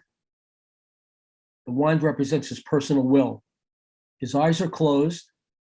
His finger is pointing down to manifestation. But the fact that he's holding his wand up means that he's aligning his personal will with divine will. So you go deep down inside and say, what should I intend? Because whatever you intend, it's going to happen. It may happen tomorrow. It may happen next life. It may happen on the other side, but it's inevitable. Your will is inevitable. Whatever you want to experience, you can have. What does it say in the Bible? The Father knoweth it before you ask for it. You don't even have to ask to receive. You're going to receive everything you want. But when you consciously intend it, you speed up the process. You can have whatever you intend. Okay? The second sphere on the tree of life is named wisdom. Okay? Now, you have the capacity to follow true wisdom in any situation. True wisdom means I'm generating good karma. We studied karma in our last Tarot class when we looked at the key of justice, where you choose, you selectively choose, what do I say, think, feel, and do to set into motion what I want to come back to me. You want to be guided by wisdom in everything. You're having a disagreement with your partner. If you're driven by emotion, right, you're lost. You want to say, wait a minute, what is the wise way to deal with this situation? Now, the color associated with wisdom is gray. Gray is the blending of black and white. Gray means balance. So in every situation, instead of just automatically reacting to it, take a moment, connect with your own soul. You've got wisdom in there to guide you to do the right thing. The third sphere on the tree of life is the Hebrew name is Bina. It means understanding. You have the capacity to penetrate every mystery of the universe. You have the capacity to understand what's really going on. But if you say things like, well, I don't know. Anytime we're on an individual call and someone says, well, I don't know, I always say, well, what do you have to do to find out? You have to look within. If you tell yourself you don't know, your subconscious believes it and shuts up your wisdom, your understanding, rather. And then you don't know. Your soul, your resurrection process means coming into life as the spiritual being you truly are. This is how you overcome death, when you live from your soul powers instead of your personality. So if there's something you need to know, just open up to it inside. But you've got to be in a peaceful, balanced place in order to receive that higher light. The fourth sphere on the Kabbalah tree of life is mercy. And it represents really the path of joy in life, right? Life is as hard as you make it and as easy as you take it. Take it easy. Be easy on yourself. Be gentle on yourself. Be gentle on others. Don't push so hard. Don't work so hard that you lose the joy of living. Right now, your happiness matters. Your joy matters. Your optimism matters. You need to feel good right now. And if you're not feeling good, do the method on where you're feeling bad until you feel good. The most important thing in daily life is to feel good. In Hebrew, it's called chesed. Mercy. Be merciful with yourself and others. You know, it's possible to be too hard on your kids. It's right. So be merciful enough in all of your relationships. Be merciful on yourself. If you're too hard on others, you're too hard on you. Don't you're so attached to an outcome that you're going to drive yourself so hard, you're going to be miserable along the way. Success with stress is bondage. You must enjoy yourself every moment. Joy works. That's mercy. But mercy has to be balanced by sphere 5. That's justice. That's your power to set limits, to apply discipline, to establish boundaries when needed, to be firm. Now, when you balance, you have the capacity to know, to feel. These are all feelings. These do not come intellectually. Practice living every day, and everyone who works with me knows this. Practice living every day attuned to your feelings. Get out of the head. Don't try to figure stuff out. Feel stuff out. Feel your way, right? You can feel when you're being too hard. You can feel when you're being too soft. You can feel when you're being too flexible. You can feel when you're being too adamant. You can feel when you're forcing, right? You can feel when you're being too passive. Follow your feelings. When you follow your feelings, then you come down to sphere 6, which is beauty, the harmonious balance of mercy and justice in your life. If you're not experiencing the beauty of life right now, you're wasting your life right now. If you're too hung up on cleaning the clothes and cleaning the house and getting this in order and finding this and that and making this person do that, you're sacrificing the heavenly life that's available to you because you run by the lower forces. You're still in the coffin. You must enjoy every moment. Needs to be a beautiful, balanced, harmonious experience. You don't make others responsible for giving you that. You make yourself responsible for living in that way through the now. The 7th sphere on the Kabbalah tree of life is, Hebrew word is netzach. It means victory, right? It means this. If you read the stories in the Bible, in the Old Testament, whenever they aligned with Yahweh, they were victorious. Whenever they misaligned with Yahweh, they were defeated, right? You are inherently victorious. There is no such thing as defeat. There's no such thing as failure. There's only lessons you can apply to your next step of success. Follow the victorious path. Focus on doing what you can do in line with what you want to accomplish, and don't expect of yourself to do more than you can do. How much can you do? Whatever you can do in balance. When you function gracefully, grace will take care of the rest. But you got to eliminate all the negativity. There's no failure on the tree of life. Okay? So you are bound for victory in every area of your life. You can't lose unless you imagine yourself losing. All of your dreams, all of your deepest heart's desires, they're all going to come about. They're all going to come about. You're going to realize there's still challenges when they come about. And whatever comes about is going to leave and be replaced by something greater. You're always moving in line with the victory of your soul. God's presence, God's purpose is imminent. There's no defeat.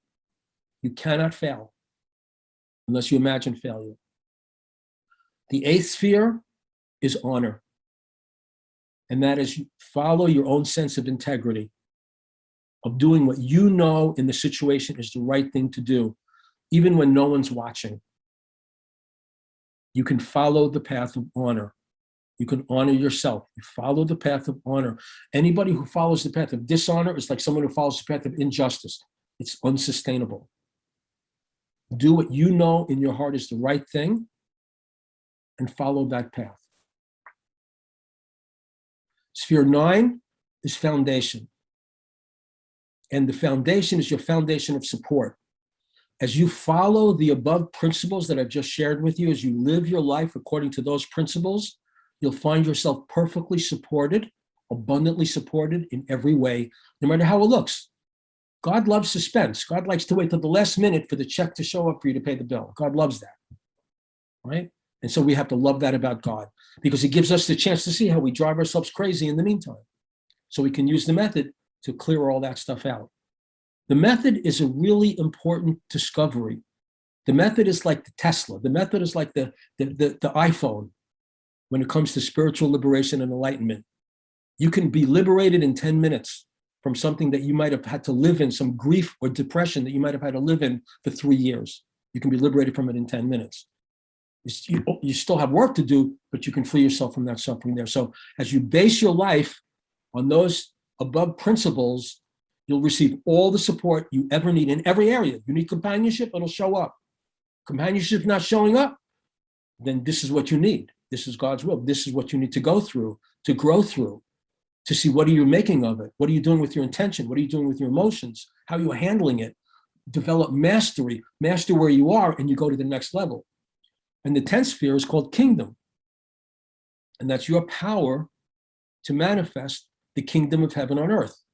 And that's what I teach people, how to manifest the kingdom of heaven on earth, how to actually move up into a higher level. You go through the resurrection process and you move up, and now you're living in a higher heavenly plane that's filled with synchronicities, filled with grace, filled with miracles. You can feel that there's things happening for you and around you that are not of your own power. Your life, your whole life is being uplifted by a higher level, and miracles are abounding. That's who you truly are. You're here to manifest the kingdom of heaven on earth, to rise, to resurrect into a higher heavenly kingdom on the earth plane.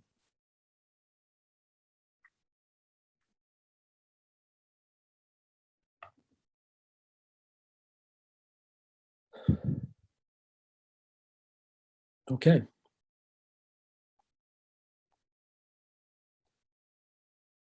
Whew. That was intense. Okay, so there's a lot of energy flowing through me, and that's represented by the if you look at the horn, the energy flowing through Gabriel's horn, right? You are these three people awakening and being fed on the light, rising above the coffin of being cabined and confined by physical senses and the physical appearances of this world. Those are the really dead ones, the ones who are not awakened to the spiritual impulse and to the realities of how to rise in consciousness to live a heavenly life. Those are the ones who fear death. They're dead already. They just don't have the sense to lie down. That's what my teacher used to say. And you can recognize them. You can tell when you're sharing these secret teachings, these essential teachings with the wrong person, someone who doesn't get it. And if you share with the wrong person, you lose energy. So you stay with your feelings constantly to know how much to share, right? In my work, I go very deep. So the people who work with me, you're like me. You just want to go very deep. You're fed deeply at the soul level. You need this stuff. Honor that need. Feed yourself on the spiritual light. And that'll give you longevity. And that'll give you health. And that'll bring you wealth. Lisa, is there anything that you wanted to share with us before I guide everybody through the method? Oh, no, thanks, Bob. It's just always so good to listen to you talk and take it all in. I think it's super powerful what you're talking about and such a great time to do it. And I want to make sure everyone comes to Milford to see you in June. Yes, it's going to be. We'll give everyone an invitation for the in-person work. It's going to be amazing. Yes, we're going to have a lot of fun. It's going to be a lot of fun, a lot of ceremonial rituals that really unblock the soul and liberate us. And the energy that you'll feel in it and as you emerge from it will last for a very long time. Okay, thanks, Lisa. So does anybody else want to share anything before I guide everybody through the method for resurrection? The method for overcoming death. The method for liberation from your emotional suffering and to experience the higher vibration of the heavenly light. We'll do it as a group, and these can be very, very powerful. Everybody ready? Raise your hand if you're ready. Ready for the method. I want to make sure everybody wants it. Okay. Okay. So we start. I'm going to be guiding you through a series of feelings. Okay? It's not visualization. It's not affirmation. It's feelings. So I want you to just close your eyes and just get in touch with your feelings. Just feel your feelings. So you might put your attention on your body from your shoulders down and just notice the feelings that are flowing through you. Just feel your feelings. If you're feeling any anxiety or insecurity about any area of your life, feel those feelings now.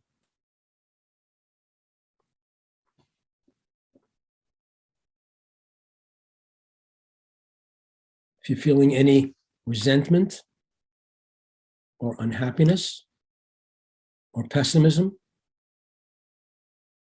feel those feelings now.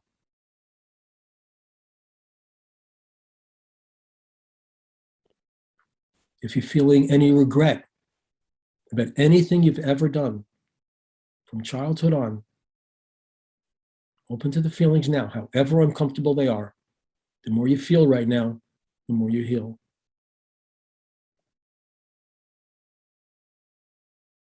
there's any feeling of grief or disappointment or emotional pain, feel those feelings now. You got to open up to this lower level to clear it with the method. If you're feeling any loneliness, if you're feeling any feelings of inadequacy or unworthiness or inferiority, feel those feelings now. Face them. If there's anybody in your life from your whole life that you feel any resentment toward, feel those feelings now.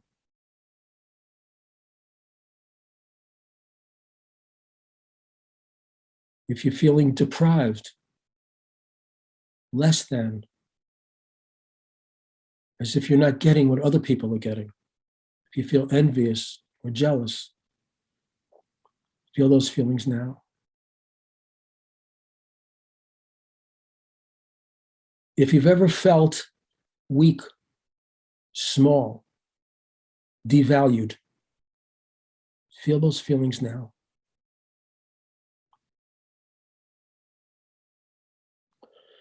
If you've ever felt angry at yourself, feel those feelings now. A sense of self-loathing. Feel those feelings now.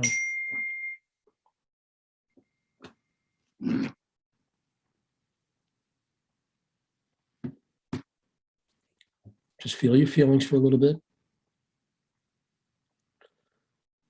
Go back to childhood now and see if you can go back to earlier than the age of 6. This is the method applied for resurrection. Go back to your earliest memories of childhood to see where there was any unhappiness, hurt feelings, fear, feelings of estrangement, feelings of rejection, feelings of not being good enough. Open up to that child's experience. If you're feeling any sense of pressure to perform for love as a child, feel that now. If you've ever experienced a broken heart, feel that now. Okay, now take one or both hands and place them on your chest over your heart chakra. Take a nice deep breath. And I want you to feel love for yourself. Feel your love for you. This may be the first time you've ever practiced this, to actually feel love for yourself. If you're having difficulty with it, that's okay. It's a new muscle. It'll develop with practice. Just do the best you can. Feel your love for you. It can help you if you think about someone, if you've ever fallen in love and been in love with anybody, remember what that feels like. And send that energy into yourself. Even if you've loved a puppy, your child, your parents, feel the love, but feel it for you. And send the love not just into your body, but into your soul. Let your true self know that you love yourself, not just verbally, not just the words. It's got to be on a feeling level. Practice feeling love for yourself now and feel a loving commitment to yourself. Let yourself know that you're going to make only good choices for yourself going forward, that you're here for you. You're going to listen to your needs. Feel love for yourself to the best of your ability. Take a nice deep breath. And now imagine the feeling of a space opening up inside of you and feel that space expanding until it's as big as the universe. And then feel yourself in that space being filled with divine energy. Really feel the energy of God's presence now. This is the real thing. God is here. You're feeling God. That's the energy you feel. And feel that divine energy expanding until it fills the infinite space you created. And now feel divine energies filling the whole universe. Just rest in God. Feel the energy of God. Whatever you're feeling right now, this is God. Feel God's energy expanding to the whole universe. The substance of everything now is God energy, divine energy. The trees, the air, the chair you're sitting on, it's all God. Just rest in that for a couple of moments.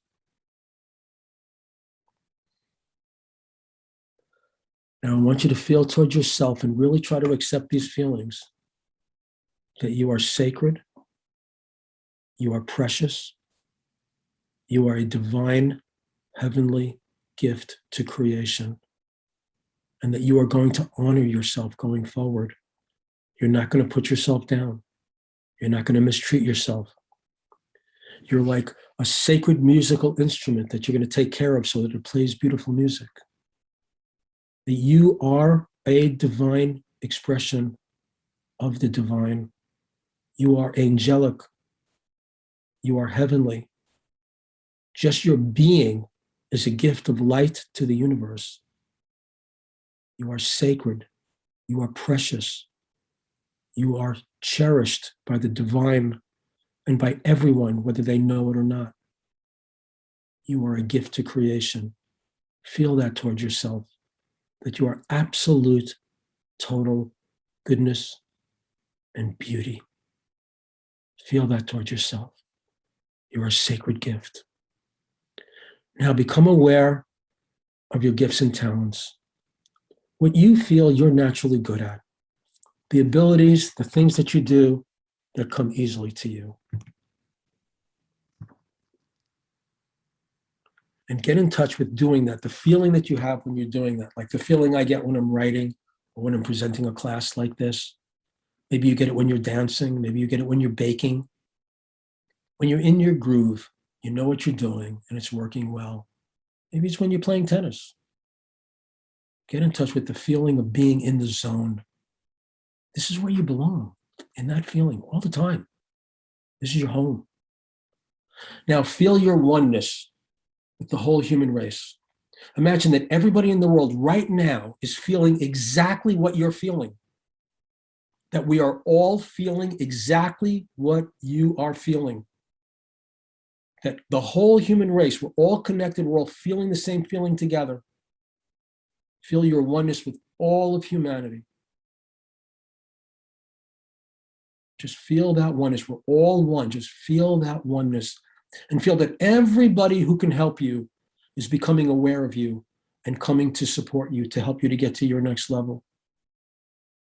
And everyone that you can help is aware of you and coming to you for you to help them to get to their next level. Feel this beautiful sense of harmonious oneness with the whole human race, not judging anyone, no matter what they did. Forgive them, for they know not what they do. They're all at the essence level. There's nothing but soul. And we're all in this together. We're all one. Just feel that oneness. We have 2 more steps to go. Now feel yourself in the flow of unlimited abundance. This counteracts any thoughts or feelings of scarcity or shortage or insecurity you have about any means, any powers, any abilities. Let yourself drop the idea and the feelings of any economic scarcity. Live in the feeling of total, unlimited wealth and abundance now. Make it real, because it is your real condition. Lack and scarcity are entirely imaginary. Feel yourself in the unlimited condition of wealth. Now, finally, for the resurrection process. Imagine yourself as a child being picked up by the loving arms of the divine and carried from here.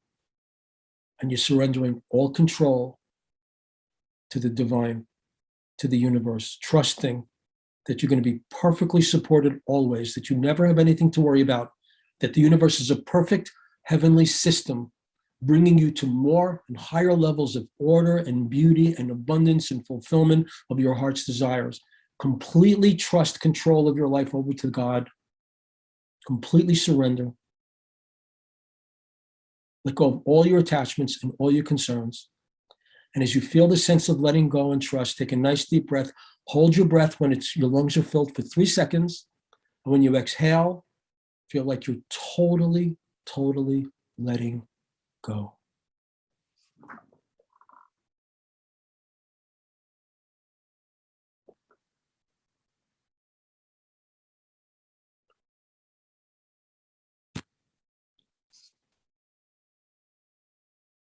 Okay. So when Kelly sends you the recording to this evening's class, she's going to also have an attachment of the notes. There's many things I didn't go over in the notes that you'll have, but they'll be clear to you. If anybody here does not have the YouTube recordings of the method, just email me at bob@boblancer.com and I will send you the link. As I said, Donna just did a beautiful one. I have a couple of them on there. There's also, make sure when you do go to, if you go to my method recording, make sure you read the description below the video because it gives you links to other support meditations that work with it, including the temple meditation. So I hope you understand the crucifixion, that you'll embrace yours. You know, Jesus's next to last sentence was, God, why hast thou forsaken me? And then he made the final release and said it was done. And that's when the resurrection process takes place to move into a higher heavenly life. You can do it day by day. You're already free. Thank you so much. I love you all. I feel our wonderful, wonderful connection. I so appreciate you giving me the opportunity to share this deep knowledge with somebody who can really get it and appreciate it. You're my greatest gift to me. And Lisa, again, from the bottom of my heart and the depths of my soul, I will forever be grateful to you. I hope to see you in June. And for everybody else, I'll also be talking to you this week and hope to see you on another Zoom class. We do have our Tarot classes that are still going on. We have another, I think, 10 more sessions, but you can join at any time. And any questions you have, bob@boblancer.com. God bless you and thank you so much. I'll see you next lifetime too. Bye-bye. Thank you, Bob. Thank you. Bye. Thank you. Happy resurrection, everyone. Thank you.